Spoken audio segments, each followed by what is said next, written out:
sente a transformação. Só que depois que passa a catraca, não volta mais, né? O mercado ele mudou, realmente a digitalização vai levar a mensagem muito mais rápido. E eu gostei de uma coisa que você disse aqui, Serbasi, que me lembrou uma ideia do Walter Longo. Porque você disse, poxa, se o cara, ele, por estar sendo atendido por um planejador, se ele tem uma carteira, tudo, ele tem um risco de inadimplência mais baixo, ele tem que conseguir uma taxa de empréstimo, por exemplo, mais baixa. E o Walter, ele tem um livro que ele fala que é o fim da Idade Média e o começo da Idade Mídia. Porque ele fala que até muito recentemente as pessoas eram sempre atendidas pela média. Ah, você quer fazer um empréstimo? Ah, a taxa é essa, é a taxa média do mercado. Ah, você vai fazer um exame de sangue? Olha, o seu colesterol tem que estar nesse intervalo, que é a média das pessoas. Vai fazer um seguro de carro? Bom, para esse seu modelo de carro, para a sua idade, essa é a média de preço. E você já tem empresas lá fora, eu já vi um banco que ele instala um dispositivo no seu carro e de acordo com a maneira como você dirige, ele fala, o teu seguro tem que ser tanto de preço. Então ele já dá um negócio assim como um sniper, né? Fala, para você são essas condições. Para exames de sangue, isso vai passar a acontecer também. Olha, a genética da sua família, não sei o que, para você tem que ser essa faixa. É impossível chegar naquela outra, ou aquela outra não vai ser a melhor faixa para você. E nas finanças, isso vai acontecer. É uma tendência, de fato. Não, exatamente, você me deu um ótimo exemplo para explicar na prática como é que funciona o Super Rico. Porque hoje nós convidamos as pessoas a se cadastrarem gratuitamente. Não tem custo para se cadastrar, a pessoa tem acesso a ferramentas. Ferramentas que incluem orçamento doméstico, simulador de dívidas, simulação de objetivos que a pessoa quer conquistar na vida. Coisas que você encontra em muitos aplicativos no mercado. Só que à medida que a pessoa vai usando a ferramenta, o planejador, que já é designado para atender cada um dos cadastrados, cada planejador tem hoje entre 300 a 400 dos nossos cadastrados, sob os cuidados dele. Esse planejador está vendo nos bastidores como que está funcionando a vida financeira. A partir do momento que a pessoa aciona o planejador, não tem mais aquilo que eu fiz muito na minha vida, que era, primeiro, uma reunião de anamnese. Me conta quais são os planos de vocês. Lá ia 2 horas vocês falando, escrevendo 7, 8 páginas, né, de anotações para entender os projetos. E muita informação não vinha nessa hora. Sim. Muita coisa uma estava intimidade ainda. Às vezes uma falta de comunicação da família, do casal, às vezes algo que era uma ambição, mas que eles achavam que não seria alcançável, enfim.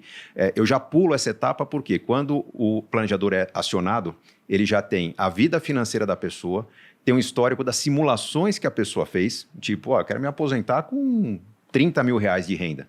Aí o resultado dá uma conta que ele acha impossível. Não, pera, então deixa eu tentar com 20, deixa eu tentar com 10. O planejador já consegue ver esse histórico e falar, peraí, eu sei que você tem sonhos que você andou abandonando por acreditar que não são viáveis.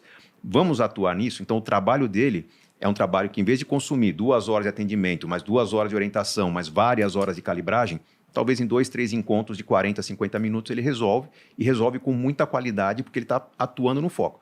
Na prática, é como chegar ao médico com todos os exames de sangue, urina, qualquer tipo de diagnóstico feitos e falar, qual que é o meu problema? O médico vai trabalhar de forma mais eficiente. Pô, bem interessante. E aí, já entrando na temática assim, de organizar a vida financeira, aproveitando todo o tempo de estrada que vocês têm, o que vocês enxergam como os principais problemas que o brasileiro tem para isso? Porque o Carlos colocou muito bem, olha, o pessoal sabe que tem que gastar menos do que ganha. Igual sabe também que não é para comer um monte de porcaria, né? Mas se for ver, o pessoal acaba fazendo isso. Então, por que o brasileiro ele é tão mal organizado financeiramente, na opinião de vocês? Bom, eu acho que nós nós passamos a fase da conscientização. Tem um trabalho muito importante feito por mim, por vocês, por todos que fazem parte do Grupo Primo, todos os influenciadores. Esse agito que nós fizemos no mundo da mídia, levando a educação financeira, fez com que as pessoas hoje chegassem a uma condição de consciência. Está endividada, a pessoa sabe que está endividada porque comprou muito a prazo, porque não teve uma reserva de emergências, porque confiou demais num cenário otimista, não confiou numa mudança de cenário quando vira um governo, quando vira uma moeda, enfim. A pessoa tem consciência do porquê do problema. Ela não consegue mudar. Eu percebi, principalmente nos tempos de curso online, que oferecer um bom conhecimento impacta uma parte do público. Tem um público que é autodidata. É quem vai comprar um curso seu, quem vai ler um livro meu, quem vai assistir um evento, participar de uma palestra. Esse que vai buscar conhecimento, ele tem uma probabilidade de mudança muito maior do que aquele que é impactado indiretamente por uma notícia, um artigo. Dos que vão buscar informação, os que são efetivamente autodidatas, que leem e colocam em prática, ouvem e saem fazendo, são a menor parte. Vamos citar uns 20%. Então, a nossa capacidade de transformação exige que a gente impacte várias vezes o mesmo público para tentar aumentar a chance de convencimento, ou talvez a gente nunca consiga alcançar um público que simplesmente não dá atenção para a oportunidade da informação. O que está faltando além da educação financeira, que já existe generalizada na mídia, que já é presente nas escolas, né? Pena que começou junto com a pandemia, o assunto ficou meio diluído, aí meio por trás da cortina, mas as escolas já têm educação financeira. O que está faltando é a capacidade do público entender quais são os grandes obstáculos dentro vamos dizer, da própria pessoa. Ela quer ter uma vida melhor, mas ela segue modelos de uma sociedade que está muito endividada. Então, puxa, cheguei à vida adulta, estou casando, a família quer que eu tenha uma casa própria, vou buscar casa própria onde? No banco, vê o financiamento, vê um limite de financiar até 30% da minha renda na prestação. Eu acabo seguindo modelos que são os modelos que todo mundo segue, numa sociedade em que 80% das famílias estão endividadas. Não é possível que esse modelo vá funcionar. Então, acho que o grande desafio é convencer as pessoas a seguir um modelo totalmente diferente da média. E isso significa agir de uma maneira diferente do que papai e mamãe esperam, do que o vizinho cobra, do que o compadre que dá o tapinha nas costas celebra, carro novo, tênis bacana, celular, relógio e tal. Então, esse convite para uma vida diferente significa um convite para vencer o status. Vencer o status é complicado numa sociedade que tem um histórico de pobreza. Porque acho que todos nós aqui temos uma origem que, puxa, papai teve menos condições que a gente, vovô menos ainda, e a gente quer mostrar para a sociedade que a gente está evoluindo. Como as pessoas não valorizam no Brasil diplomas, conquistas imateriais, a gente usa as conquistas materiais para simbolizar as conquistas. Então, o jovem tem pressa para ter o celular da moda, o tênis da moda. Não tão jovem já quer ter um carro bacana, não tão jovem também quer ter uma casa própria. São mais que o Instagram também, né? E foto e ostentação. Exato. Então, e esse mesmo jovem, quando fala, puxa, cansei do Brasil, vai morar fora, ele vai morar num porão, vai morar num barco, vai morar numa Kombi. Né? Vai, porque longe da sociedade ele tem um comportamento que permite a ele rumos diferentes, mas imerso na sociedade dele, ele titubeia, porque ele não tem referências.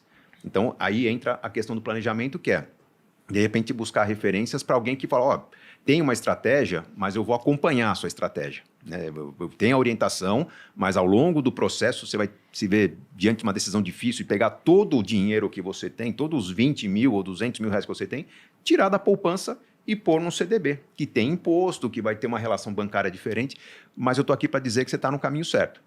Então, falta um pouco dessa convicção e confiança para que a educação financeira vire inteligência financeira e se torne prática no dia a dia das pessoas, como se tornaram práticas, por exemplo, hábitos de exercícios saudáveis. Alguns anos atrás, era um negócio, todo mundo lá na moda, né, queria dar uma orientação, o que você faz, o que você não faz, alguns se machucaram, outros não. As pessoas aprenderam a buscar o profissional correto, adotar uma política, uma rotina correta e hoje praticam exercícios saudáveis. Com a alimentação, a mesma coisa. Acho que a educação financeira está vivendo talvez o fim de uma moda e daqui para frente tem a consolidação de uma maneira de pensar própria do que precisa ser pensado para ter uma vida financeira mais equilibrada. Eu só traria um pouco de reflexão na linha do que o Gustavo colocou, porque esse é um tema discutido, obviamente, de maneira global. Né? Não é porque o Brasil é um país, né, emergente que, a gente tem que ter aquele complexo, né, de inferioridade. Não. Olha que interessante. Na OCDE, se discute o tema de educação financeira, mas eles trazem uma perspectiva um pouco mais ampla, que talvez não caiba, não sei se é exatamente essa tradução do letramento financeiro. Né? O que eles querem dizer com letramento? É uma combinação, sim, da educação que leva a ter a consciência que o Gustavo falou, e aqui acho que o trabalho que vem sendo feito, né, como bem colocado por todos, né, por vocês, já fez com que a educação evoluísse muito, né? As pessoas têm mais acesso à educação do que, de repente, eu tive lá atrás, né, naquele cenário de hiperinflação, em que o consumo ele tinha que ser curto prazo mesmo, não tinha jeito. Eu vivi isso. Né? Então é muito difícil você se distanciar dessa cultura curto-prazista, porque era até uma questão de necessidade. Consumir para se defender da inflação. Exato. Era a única saída, né? Você não tinha um mercado desenvolvido como a gente tem um mercado hoje. Mas quando eu volto ao tema letramento, existe uma componente, esta sim, que afeta o ser humano, que é o lado de como lidar com decisões. É o lado da psicologia econômica, é o lado do comportamento né, diante do cenário. Então, tem muito mais a ver com vida, com psicologia, do que necessariamente saber a técnica de como lidar com o dinheiro. Então, esse é um aspecto. O outro aspecto que também é trazido para o letramento tem a ver com o desenvolvimento, com a digitalização. Porque, veja, na psicologia humana, é muito difícil quando você tem muitas opções de escolha. Se lá atrás, né, a gente ficava imobilizado, porque na realidade a gente não tinha opção de escolha, hoje o efeito de tomada de decisão nos leva a esse imobilismo exatamente porque agora eu tenho o excesso. Uhum. Né? Então, tudo isso gera essa paralisia e essa dificuldade de transformar a educação em a atitude que leva ao que a gente começou a discutir aqui, que é a transformação. Uhum. Então, países mais desenvolvidos, menos desenvolvidos, todo mundo vive o mesmo problema hoje, que é esse letramento financeiro, porque estamos vivendo mais. Né? Nossa expectativa de vida ela está aumentando.